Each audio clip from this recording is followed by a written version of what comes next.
MP board कक्षा 10वीं के विद्यार्थियों को प्रश्न बैंक के सॉल्यूशन और जो परीक्षा अध्ययन है ना, दोनों मिला के मैं यहाँ पे प्रश्न आपको दे रहा हूँ। और दोनों को मिला के जो प्रश्न मैं दे रहा हूँ, यही प्रश्न आपको वार्षिक पेपर में देखने को मिलेगा। तो आप लोग अच्छे से तैयारी करना है इसका, क्योंकि ये सारे के सारे प्रश्न मोस्ट आईएमपी है। तो चलो मैं आपको दिखाता हूँ।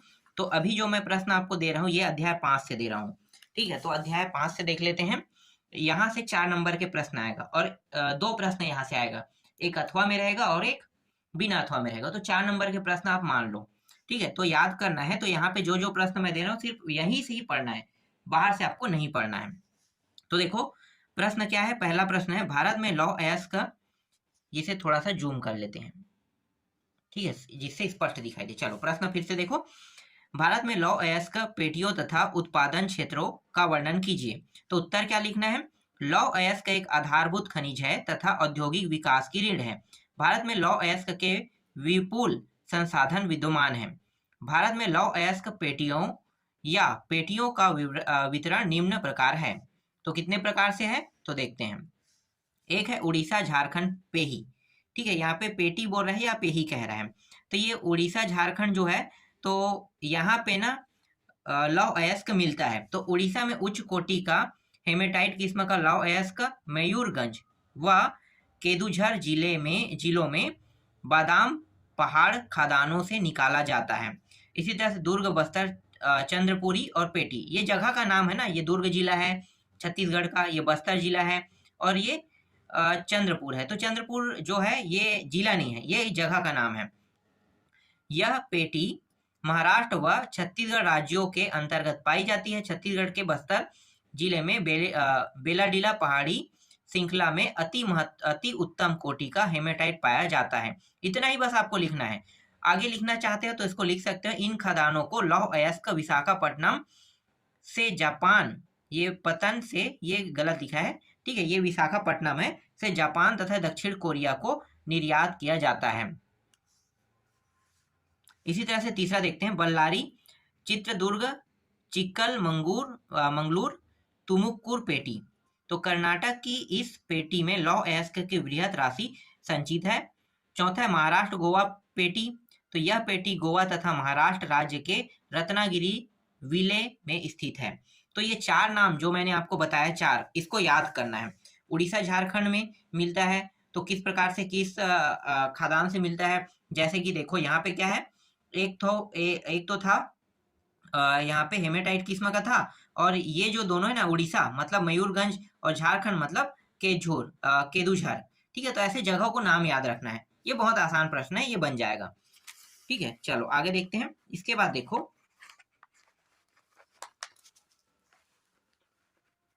दूसरा प्रश्न क्या है। भारत में मैग्नीज का वितरण बताइए। तो भारत में मैग्नीज का वितरण बताना है, तो छोटा सा है देखो उत्तर, 4 नंबर के में, इसके आने की संभावना बहुत कम है, फिर भी हम इसे पढ़ लेते हैं। भारत में मैग्नीज के मुख्य उत्पादन राज्य मध्य प्रदेश, महाराष्ट्र व उड़ीसा है। मैग्नीज मुख्य रूप से इस्पात के विनिर्माण में प्रयोग किया जाता है। इसका प्रयोग ब्लीचिंग पाउडर, कीटनाशक दवाएं व पेंट बनाने में किया जाता है। भारत में उड़ीसा मैग्नीज का सबसे बड़ा उत्पादक राज्य है। वर्ष 2000 से 2002 में देश के कुल उत्पादन का 1/3 भाग यहां से प्राप्त हुआ। तीसरा है, कोयले की निर्माण प्रक्रिया का वर्णन करते हुए इसके प्रकारों का वर्णन कीजिए। तो उत्तर देखो, निर्माण प्रक्रिया। भारत में कोयला बहुतायत में पाया जाने वाला जीवाश्म ईंधन है। इसका निर्माण पादप पदार्थों के लाखों वर्षों तक संपीड़न से हुआ है। इसलिए संपीड़न की मात्रा, गहराई और दबने के समय के आधार पर कोयला अनेक रूपों में पाया जाता है। जैसे कि प्रकार में क्या क्या है, तो देखो, दलदलों में क्षय होते पादपों से पीट उत्पन्न होता है, जिसमें कम कार्बन, नमी की उच्च मात्रा व निम्न ताप क्षमता होती है। लिग्नाइट एक निम्न कोटि का भूरा कोयला होता है। यह मुलायम होने के साथ साथ अधिक नमी युक्त होता है। इसके प्रमुख भंडार तमिलनाडु के नौवेली में मिलते हैं और विद्युत उत्पादन में प्रयोग किए जाते हैं।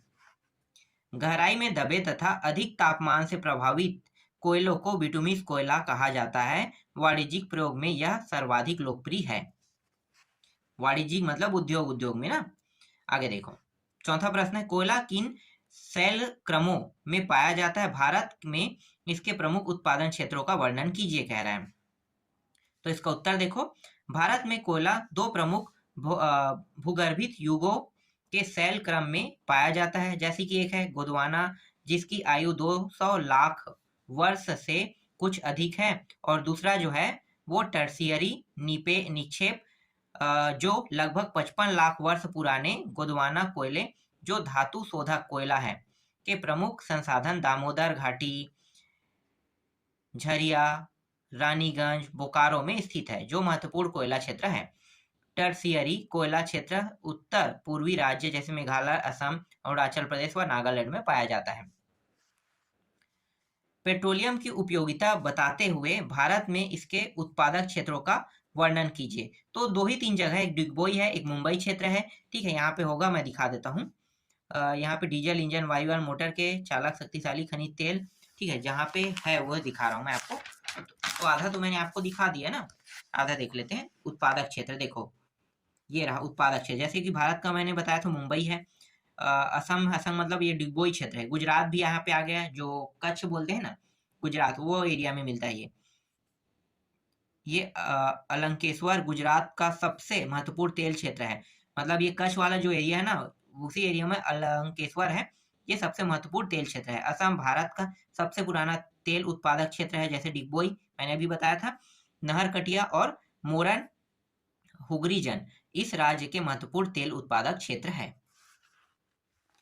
ऊर्जा संसाधनों का संरक्षण क्यों आवश्यक है? तो इसका उत्तर मैं आपको ऐसे ही बता देता हूँ। ऊर्जा संसाधनों का संरक्षण क्यों आवश्यक है? तो देखो, ऊर्जा का उपयोग हम बहुत सी चीजों में करते हैं, और अगर हम इसके अति ज्यादा दोहन करेंगे तो ये कभी भी खत्म हो सकते हैं। जैसे एग्जाम्पल में आप क्या ले सकते हो, जैसे कि पेट्रोलियम, कोयला, अगर हम ज्यादा दोहन करेंगे तो खत्म हो जाएगा। और खत्म कैसे हो सकता है? खत्म होने के एक अनुमान लगाया गया है वैज्ञानिकों के थ्रू कि 2050 आते आते जितने भी संसाधन है वो पूर्ण रूप से खत्म हो जाएंगे। और खत्म कैसे हो रहा है? क्योंकि हम इसका अधिक दोहन कर रहे हैं। तो इसीलिए ऊर्जा संसाधनों का संरक्षण क्यों आवश्यक है, तो आपको क्या लिखना है? इसीलिए आवश्यक है।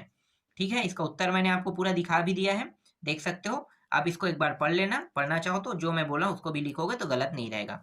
थोड़ा सा और था, ठीक है, यहाँ तक के। नेक्स्ट देखो, 7वां प्रश्न है, भविष्य की ऊर्जा आवश्यक के लिए गैर परंपरागत ऊर्जा संसाधनों का विकास आवश्यक है, व्याख्या कीजिए। देखो, भविष्य की ऊर्जा तो मैं कहूंगा कि सौर ऊर्जा रहेगा, पवन ऊर्जा रह सकता है, और ज्वार ऊर्जा रह सकता है। जो समुद्र में लगता है ना उसे ज्वार ऊर्जा कहते हैं, तो यही रहेगा। तो इसके लिए अगर टॉपिक लिखना चाहोगे तो आप अपने शब्दों में लिख सकते हो।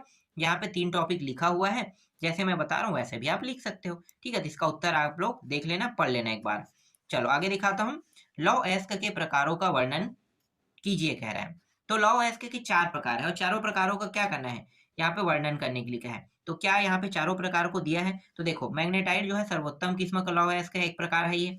इसके बाद दूसरा जो है वो हेमेटाइट आता है। ठीक है, हेमेटाइट भी दिया होगा, देखो ये रहा हेमेटाइट। इसमें जो लोहा में ना लोहा जो है होता है, मैग्नेटाइट में 70% पाया जाता है, इसीलिए इसे सर्वश्रेष्ठ उत्तम किस्म का लोहा माना जाता है।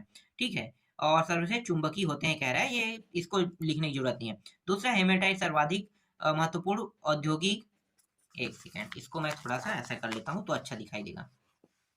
औद्योगिक लौह अयस्क है जिसका अधिकतम मात्रा में उपयोग हुआ है, किंतु इसमें लोहांश की मात्रा मैग्नेटाइट की अपेक्षा थोड़ी कम होती है।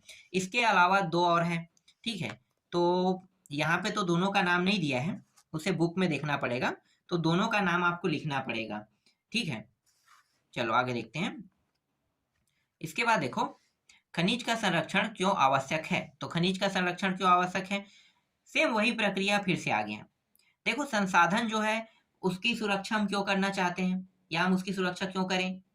तो यही बात है, अगर हम उसका अधिक दोहन करेंगे तो वो कभी भी नष्ट हो सकता है, इसीलिए संसाधनों का क्या करना चाहिए? संरक्षण करना चाहिए। तो खनिज भी तो संसाधन है, तो खनिज का भी क्या करना है? कोयला पेट्रोलियम खनने के बाद ही तो मिलता है, तो ये सब खनिज ही है। ठीक है, तो इसलिए इसका भी क्या करना है? जो संसाधन कहेगा या खनिज कहेगा, आपको उत्तर एक ही लिखना है, अलग अलग नहीं लिखना है, कंफ्यूज करने के लिए दे दिया जाता है।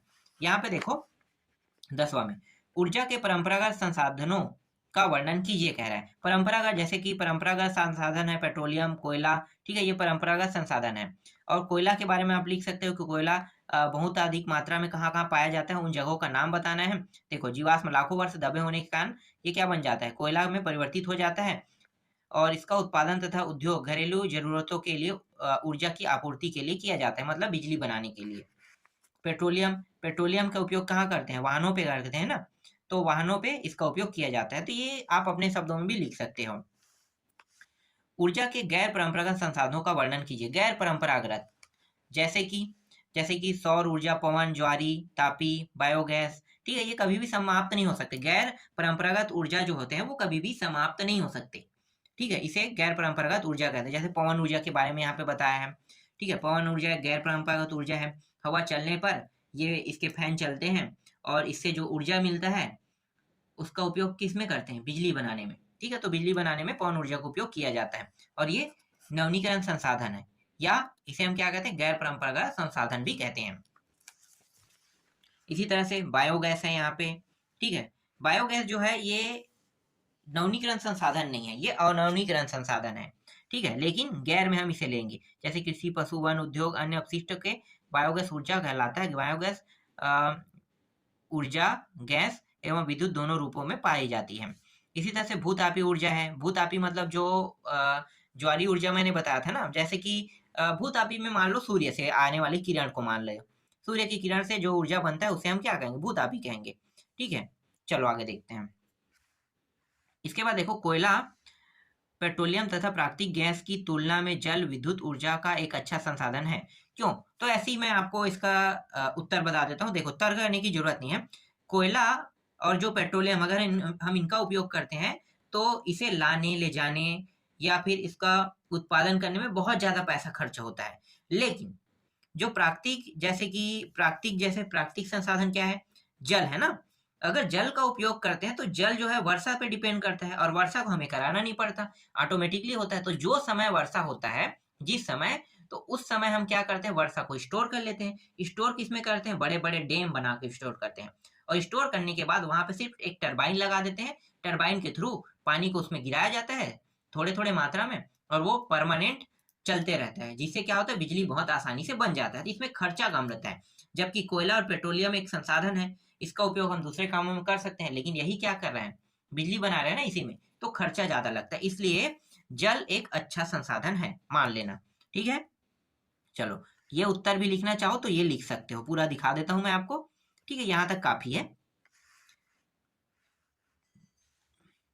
भारत में सौर ऊर्जा विकास की असीम संभावनाएं हैं, व्याख्या कीजिए।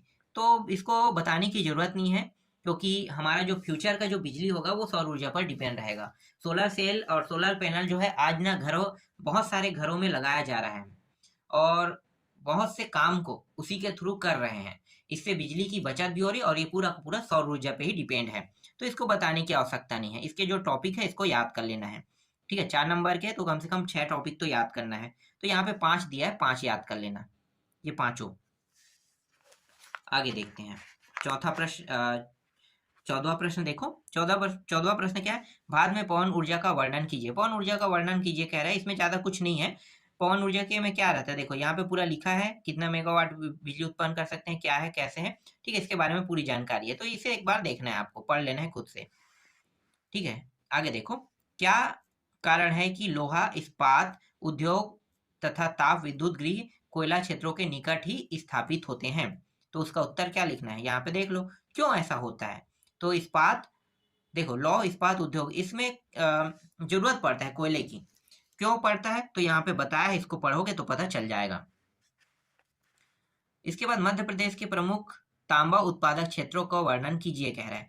तो तांबा उत्पादक क्षेत्र जैसे है, सिंहभूम जिला है, तांबे का मुख्य उत्पादक क्षेत्र है। राजस्थान की खतड़ी खदानों पर भी तांबे के लिए प्रसिद्ध है। मैंगनीज देख लेते हैं।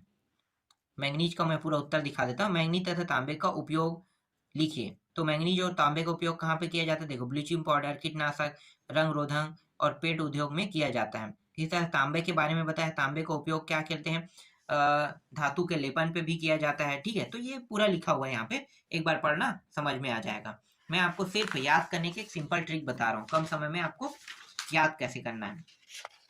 इसके बाद देखो 18वां प्रश्न में आते हैं, कहाँ है, ये रहा। विभिन्न सेल समूह और उसमें पाए जाने वाले खनिज का वर्णन कीजिए कह रहा है। तो देखो एक समूह है आग्नेय समूह है। आग्नेय समूह के बारे में यहाँ पे बताया गया है। आग्नेय समूह में कौन कौन से खनिज पाए गए, जैसे तांबा, जास्ता, जिंक, सीसा, इसको बताना है आपको। ठीक है, इसी तरह से दूसरा है अवसादी है। अवसादी में देखो जिप्सम, पोटास, नमक, ये सब पाया जाता है, सोडियम ये पाया जाता है। और कायांतरित चट्टान जो है, इसमें क्या पाया जाता है, तो कायांतरित चट्टान स्वपरिवर्तित हो जाता है तो कायांतरित चट्टान का निर्माण ले लेता है। इसमें कुछ बताया नहीं गया है क्या पाया जाता है, लेकिन ये बनता कैसे इसके बारे में यहाँ पे जानकारी दिया हुआ है। ठीक है, इसके बाद मैं आपको दिखाता हूँ कुछ और प्रश्न है।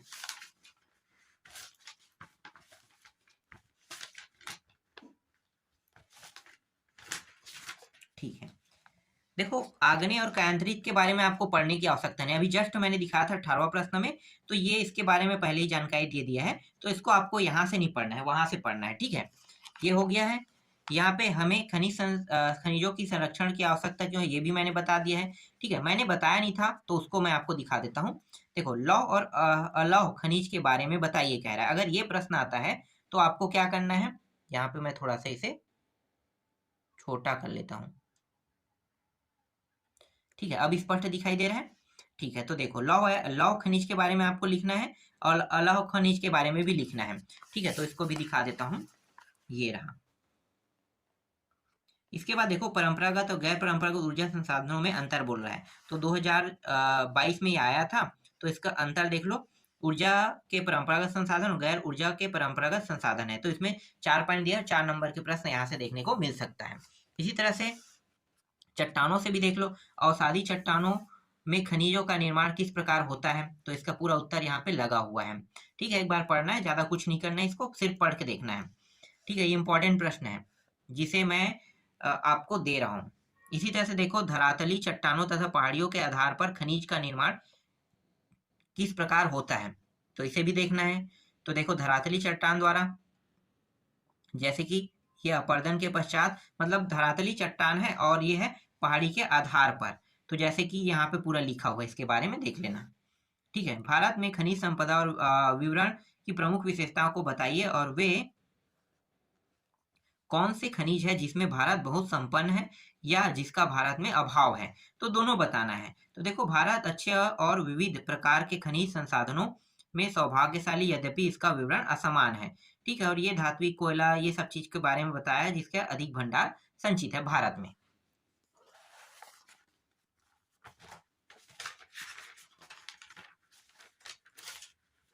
और आधा हिस्सा यहाँ पे ये रहा। ठीक है, यहाँ से यहाँ तक देखना है। चलो नेक्स्ट प्रश्न देखो, इसके बाद है तांबे का उपयोगिता का वर्णन कीजिए और उसके प्रमुख उत्पादक क्षेत्र बताइए। तो तांबे के बारे में मैंने अभी जस्ट बताया था आप लोगों को पिछले वाले प्रश्न में, तो वहां से भी देख सकते हो, अगर वहां पे नहीं होगा तो यहाँ से आप लोग देख लेना। ठीक है, आगे देखो कौन से खनिज दंत मंजन से सहायक होते हैं, तो देखो यहाँ पे मैं आपको दिखा देता हूँ कौन से खनिज दंत मंजन से सहायक होते हैं। तो यहाँ पे इसके बारे में लिखा है, जैसे चूना पत्थर, एल्यूमिनियम ऑक्साइड, ये सब चीज के बारे में है और ये पूरा आपको याद कर लेना है। ठीक है, इसी तरह से रेड होल खनन पर एक संक्षिप्त टिप्पणी कीजिए कह रहा है, तो इसका उत्तर भी आप लोग देख लो। ठीक है, अब आते हैं दीर्घोत्तरी में, खनिज का वर्गीकरण को स्पष्ट कीजिए, तो मैं आपको दिखाता हूँ इसका उत्तर कैसे वर्गीकरण को स्पष्ट करोगे। तो देखो धात्विक होता है, अधात्विक होता है, ऊर्जा होता है। खनिज के 3 प्रकार, धात्विक, अधात्विक, ऊर्जा। तो धात्विक में पूरा धातु है, अधात्विक में पूरा धातु लेना है। ठीक है, धातु और अधातु में अंतर क्या है, तो धातु जो होते हैं जिसमें जितने भी धातु जो होते हैं उसको कैसे पहचानोगे, तो धातु जो होते हैं उसे पीटने पर आवाज आते हैं, जबकि अधातु में ऐसा नहीं होता है, इस तरह से। और ऊर्जा, जैसे ऊर्जा संसाधन कहेगा तो कोयला, पेट्रोलियम, प्राकृतिक गैस, ये तो पता है आपको। ठीक है, कोयला के महत्व पर प्रकाश डालते हुए भारत में कोयला उत्पादन क्षेत्रों का विवरण कीजिए, ये मैंने बता दिया है, लेकिन 4 प्रकार में मैंने 2 दिखाया था ना, 2 जो बचा हुआ था उसको मैं अब आपको दिखा देता हूँ, उसमें 2 ही दिखाया था मैंने। देखो यहाँ पे चलो 1 मिनट, मैं लॉ के शायद बता रहा था, यहाँ पे देख लो, एंथ्रासाइड है, बिटुमिस है, भूरा है, पीठ है। ठीक है, तो शायद 2 ही मैंने बताया था, तो ये चारों प्रकार को आपको क्या करना है, याद कर लेना है। ठीक है, ये चारों प्रकार बस को याद करना है, उसके पहले को आपको पढ़ने की आवश्यकता नहीं है। फिर कोयला उत्पादक क्षेत्र, जैसे कि देखो कहाँ कहाँ पे है, नाम बस लिखना है, गोदवाना कोयला क्षेत्र है। ठीक है, इसके अंदर के टॉपिक को आपको लिखने की जरूरत नहीं है। इसी तरह से देखो दूसरा जो है ये रहा टर्सियरी कोयला क्षेत्र। ठीक है, इसको बस ऐसे ही देख लेना है। इसी तरह से देखो, प्राकृतिक गैस हमारे लिए क्यों आवश्यक है, भारत के प्राकृतिक गैस क्षेत्र एवं उत्पादन के बारे में बताइए कह रहा है। तो देखो, प्राकृतिक गैस के बारे में, और ये वही जो डिगबोई है ना, उसको पूरा लिख सकते हो यहाँ पे, ये उसके उत्तर में आ जाएगा। यहाँ तक हो गया। और प्राकृतिक गैस वाले में दिखा देता हूँ, ये रहा। ठीक है। अब देखो, भारत में सौर ऊर्जा का भविष्य उज्जवल क्यों है, तो उत्तर क्या लिखना है यहाँ पे, इस पूरे को उसका उत्तर लिख लेना है। ठीक है, इसे पढ़ना तो पड़ेगा आपको, ऐसा नहीं कर सकते, आप छोड़ नहीं सकते। ठीक है, परीक्षा अध्ययन में जो प्रश्न दिया है उसको आपको छोड़ना नहीं है, पढ़ना है। पांचवा देखो, भारत में खनिज संसाधनों के संरक्षण के उपाय लिखिए। तो इसका उत्तर मैं आपको दिखा देता हूँ, यहाँ तक 6 तक के देख लो। और ये छठवां प्रश्न देखो, छठवां प्रश्न में क्या है, ऊर्जा संसाधनों के संरक्षण की आवश्यक क्यों है। ठीक है, ये मैंने अभी जस्ट आपको दिखाया, तो यहाँ से पढ़ने की आवश्यकता नहीं, वहीं से पढ़ लेना पीछे वाले प्रश्न से। ठीक है, और इसके उपाय भी दिया हुआ है, तो भी मैं दिखा रहा हूँ, यहाँ से पीछे से पढ़ सकते हो या वहां से छोड़ के यहाँ से पढ़ सकते हो, तो दोनों ऑप्शन है आपके पास।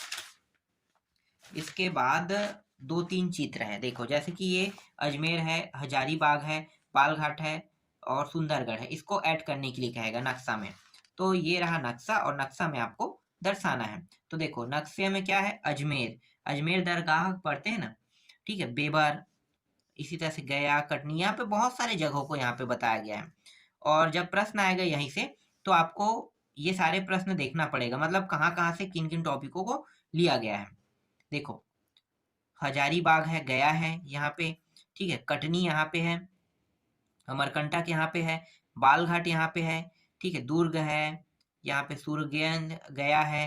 ठीक है, ये है केंदुझर है, मयूरभंज है, पासद्वीप है, बोलाडीला है, चंद्रपुर भंडारा है, मैकाल हिल है और कोरापुट है। ठीक है, ये सब आपको दिखाई दिया। ठीक है, यहाँ पे और है, ये सब धातु निकालने वाले जगह है ना। ये जो जगह मैं बता रहा हूँ यहाँ पे, यहाँ से क्या निकाला जाता है, यहाँ से लौह अयस्क निकाला जाता है, जैसे कि चित्रदुर्ग है, बल्लारी है, नेल्लोर है, तुमकुर है, यहाँ पे चिकमंगलूर है, मंगलूर है। तो यहाँ पे देखो, गोवा, मारगा गांव। ठीक है, तो ये सब चीज को देख लो। ठीक है, यहाँ से जो जो चीज निकाला जाता है उनके बारे में है यहाँ पे। इसी तरह से यहाँ पे आते हैं, देखो, रानीगंज, कोरबा, विजयपुर, सोनीपत, तो इन सबको अब दर्शाना है कह रहा है। तो देखो, सोनीपत ये है दिल्ली, गुरुग्राम यहाँ पे है। गुरुग्राम तो यार हरियाणा में कैसे यहाँ पे दिखा रहा है, और हरियाणा यहाँ पे है, तो यहाँ पे होना चाहिए। ठीक है, थोड़ा सा यहाँ पे गलती होगा। साहिबाबाद, बलराला, आंवला, क्या है, सहजहापुर, और औरैया है, जगदीशपुर है। ठीक है, विजयपुर है, सिंगरौली है, बोकारो है, झरिया है, रानीगंज है, कोरबा है, तलचर है। ठीक है, यहाँ पे देखो, वडोदरा है, गुजरात जो बोलते हैं ना, कलोल है, झाबुआ है, अंकलेश्वर है, हजौरा है, और ये मुंबई है। ये सब देख लो, और ये बसीन है। ठीक है, और है क्या यहाँ पे, हाँ, पूर्व दिशा में और है, यहाँ पे देखो, मेकुन है, मोरन है, डिगबोई है, शिवसागर है, लहरकटिया है और नजीरा है। तो ये सब क्या है, ये सब जो है वो तेल क्षेत्र है। ठीक है, तेल क्षेत्र दोनों को मिक्स कर दिया है। तो जो जो जगह यहाँ पे दर्शाने क्या है, वहां पे आपको क्या करना है, दर्शाना है। और यहाँ पे नवेली है। इसी तरह से एक और चित्र है, यहाँ पे देखो, मानचित्र में दिल्ली, फरीदाबाद, नरोर, हरदुआगंज, पनकी, ठीक है, बरौनी, रिहंद, और ये है चंद्रपुरा।